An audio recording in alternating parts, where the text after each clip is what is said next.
네, 여러분 안녕하세요. 네, 예비 승무원들의 멘토 테디쌤 로이스입니다. 오늘은 정말 또 오랜만에 합격자 인터뷰 영상을 촬영하게 되었는데 또 그 첫 번째 합격자 인터뷰 촬영의 주인공인 또 여러분들이 가장 많이 원하고 목표하는 항공과인 또 인하공전 항공운항과의 수시 1차 합격생을 모시고 왔습니다. 네, 간단한 자기소개 한번 부탁드리겠습니다. 저는 테디쌤, 로이쌤과 2개월 동안 초초 스파르타 수업을 하면서 수시 1차에 인하공업 전문대학 항공운항과에 합격한 학생입니다. 그래요. 저희 학생 같은 경우에는 이제 고3 현역으로 이번에 지원하지 못했고 어떻게 보면 재수생 신분으로 이번 수시 1차에 지원해서 또 최초 합격을 하게 되었는데 어떻게 하다가 이제 테디쌤, 로이쌤 초초 스파르타에 지원하게 되었는지 한번 이야기를 들려주시면 감사하겠습니다. 사실 저는 재작년에 다른 주요 항공과를 다니다가 이제 다시 한번 이제 인하공업 전문대학에 다시 도전해보고 싶다라는 생각이 들어서 예전에 다니던 대형학원은 좀 어려운 것 같아서 이렇게 다시 테디쌤과 로이쌤 수업을 알아보고 신청하게 됐습니다. 그러면 당시 이제 현역 때는 인하공전에 예비 번호도 받지 못했던 건가요? 네, 예비 번호도 받지 못했고 그래서 되게 많이 힘들었던 것 같아요. 광탈이었어요. 네. 근데 또 이 짧은 시간 내에 노력해서 이렇게 좋은 결과를 낸 거 보면 확실히 뭔가 달라진 점이 있었고 또 그게 어떻게 합격 포인트가 아닐까. 실제 코로나 때였잖아요. 네, 그때 맞아요. 경쟁률이 지금보다 훨씬 저조할 텐데 그럼에도 이렇게 최초 합한 건 너무 대단한 것 같습니다. 일단 우리가 어떻게 준비를 했는지 한번 얘기를 해보면 좋을 것 같은데요. 본인이 현역 때 면접을 봤을 때와 이번에 면접을 봤을 때 가장 많이 바뀐 게 어떤 것이었고 수업에서 어떤 걸 가장 위주로 준비를 해나가는 것 같나요? 저는 무엇보다도 이제 면접을 준비하면서 처음으로 표현력에 대해 중요성에 대해서 좀 많이 느꼈던 것 같은데 매일매일 데일리 숙제, 쇼호스트 대본이나 그런 데일리 숙제들을 하면서 이제 말을 하는 데 있어서 진심을 전달하는 거, 또 표현을 하는 거에 대해서 많이 배울 수 있었고 그게 아무래도 제가 합격을 하는데 정말 큰 포인트가 아니었나 싶습니다. 근데 지금 이제 답변하는 것만 들어도 무언가 한마디 한마디 한 단어가 되게 좀 진심 담아서 느껴지는 게 이 친구의 되게 큰 강점이거든요. 본인은 그 표현력 연습을 할 때 어떤 부분을 좀 집중적으로 했던 것 같아요? 이게 배워도 잘 따라오지 못하는 친구들도 많거든요. 저는 우선 가장 중요한 건 처음에 면접 답변을 작성할 때 진짜 많이 공을 들여서 제 경험이기 때문에 그런 걸 좀 잘 전달할 수 있게끔 면접 답변을 쓰려고 많이 노력을 했고 또 제가 면접 답변을 쓰면서 또 그걸 다시 읽고 수정을 하면서도 이게 진짜 다른 사람이 들었을 때 진심처럼 느껴지는지 또 속도 조절이나 강약 조절에 있어서도 되게 많이 연습을 했습니다.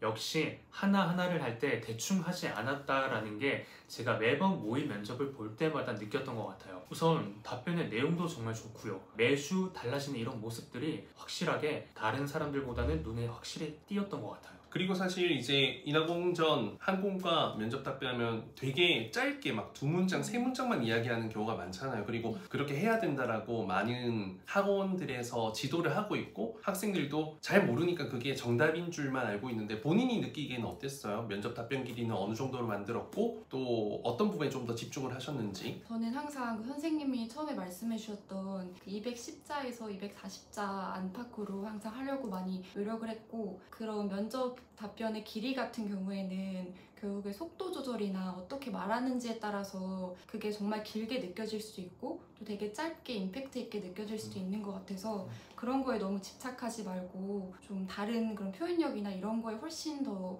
공을 들여서 준비를 했습니다. 저도 강조하고 싶은 게 이런 거예요. 그러니까 어떤 질문에 결코 2문장, 3문장으로는 정확한 답변이 나올 수 없어요. 질문에 답을 한 변론까지 들어갈 수가 없다는 건데 보통은 이제 4문장, 정말 길게는 5문장까지이지만 그 문장 길이, 텍스트 길이가 중요한 게 아니라 이제 그 들리는 이 체감적인 시간이 훨씬 더 중요하고 그건 여러분들의 표현력이 전부인데 사실 그걸 습득하는 것은 정말 좀 쉽지가 않죠. 그래서 그런 부분들 좀 집중하셨을 때 그래도 이 수시 2차든 정시에서든 뭔가 조금 더 높은 확률을 만들어 나갈 수 있지 않을까 싶습니다. 그러면 이번에 지원했을 당시에 일반 전형으로 지원하셨죠? 네. 그러면 본인의 어떤 내신은 어느 정도 등급이었어요? 저는 내신 같은 경우에는 4등급 중반 정도 됐었고, 근데 사실 처음에는 이게 좀 많이 걸림돌이 될까봐 좀 고민을 하기도 했었는데, 결국에 이제 항공과 면접은 면접이 훨씬 더 중요하기 때문에 좀 많이 부족하다고 생각하는 만큼 면접 준비를 더 열심히 했습니다.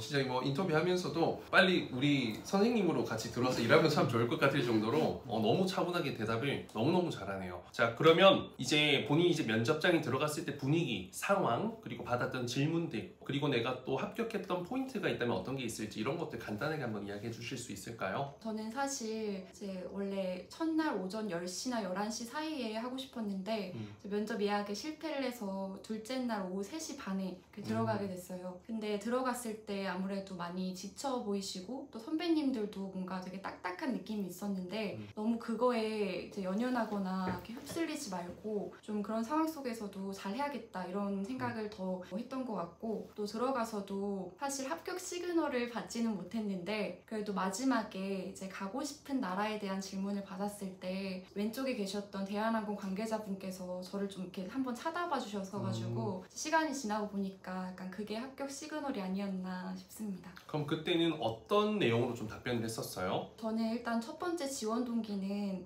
준비한 대로 그냥 속도 조절, 강약 조절 잘 해서 표현력 넣어서 잘 답변을 했고, 또 두 번째는 서비스인의 자질 질문 받았는데 그것도 그냥 무난하게 답변을 했습니다. 그리고 마지막이 이제 가보고 싶은 나라였는데 저는 이 질문에 대한 답변이 가장 저를 잘 표현할 수 있었던 질문이었던 것 같아서 제가 중학교 때부터 마라톤을 해왔던 그런 경험이나 그런 것들에 있어서 좀 저의 강점을 많이 어필하고자 노력했습니다. 자, 그러면 아직 우리 이제 수시 1차에 사실 좋은 결과를 받은 친구들보다는 안 좋은 결과, 조금 아쉬운 결과를 받은 친구들이 굉장히 많습니다. 이 시점에서 우리가 어떤 조언을 좀 더 해주면 좋을까 한마디 한다면은 어떤 걸 말씀드리고 싶나요? 저는 사실 예전에도 한번 탈락했던 경험이 있었기 때문에 좀 그 마음이 뭔지 너무 잘 아는데, 제가 지금 와서 좀 후회가 됐던 건 그때 좀 너무 쉽게 포기하고 끝까지 하지 않았던 것 같아서 그게 가장 크게 후회로 남아있기 때문에 끝까지 꾸준히 하셨으면 좋겠습니다. 언제 그러면 탈락을 맛보고 이 좀 열정, 준비에 대한 열정이 식었었어요? 저는 그냥 1차 끝나고 나서 너무 불합격이라는 딱 그 단어를 보고 나서 모든 의지가 다 꺾이고 하기 싫고 그랬던 것 같습니다. 그래요. 제가 드리고 싶은 말씀은, 저희는 이제 스파르타 학생이 뭐 엄청나게 많은 건 아니지만 저희가 그래도 뭐 있을 거 아니에요. 그 친구들 중에서 모든 친구들에게 물어봐도 제일 잘하는 친구 중에 한 명으로 무조건 뽑히는 친구고, 그런 친구들이 지금 인하공전이든 연성대든 최초합으로 혹은 뭐 정말 그 앞번호의 합예비로 결과가 나오고 있거든요. 물론 잘하는 친구 중에서도 탈락한 친구들이 있지만 결국 합격한 친구들을 보면 뜬금없는 사람들이 아니라 역시 그 친구, 이런 느낌이 저희는 있어요. 물론 일반 학원에서는 그러지 않은 경우들도 많겠죠. 뭐 외적으로 뛰어난 분들도 합격할 수도 있고 다양한 케이스가 있지만 어쨌든 저희는 정직하게 실력으로만 승부를 하고 실제 합격자들이 그렇습니다. 그래서 인터뷰하는 것만 보더라도 되게 1차 때 합격할 수밖에 없었겠구나라는 생각도 들고, 이 친구 같은 경우에는 학교를 다녔음에도 자퇴까지 하고 이 수업을 선택했기 때문에 어떻게 보면 이번이 아니면 안 되겠다 목숨 걸고 했지 않았을까 싶어요. 그럼 이제 앞으로 본인의 꿈이나 목표 뭐 이런 거 간단하게 한번 말씀해 주시겠습니까? 저는 이제 항공과에 가야겠다고 생각을 했을 때부터 꼭 대한항공에 가고 싶은 게 제 목표였기 때문에 인하공업 전문대학에 입학해서도 그런 학교에서 하는 프로그램이나 어학 점수도 좀 열심히 만들고, 그래서 나중에 대한항공 객실 승무원으로서 꼭 근무하고 싶습니다. 그래요. 그럼 또 뭐 내년쯤에 다시 또 만나야 될 수도 있겠네요. 정말 대견한 게, 지금 뭐 합격하고 나면 보통 학생들은 이제 뭐 놀려고 막 생각을 많이 할 텐데 벌써 토익 학원 등록했다고 합니다. 놀 스타일이 아닌 것 같아.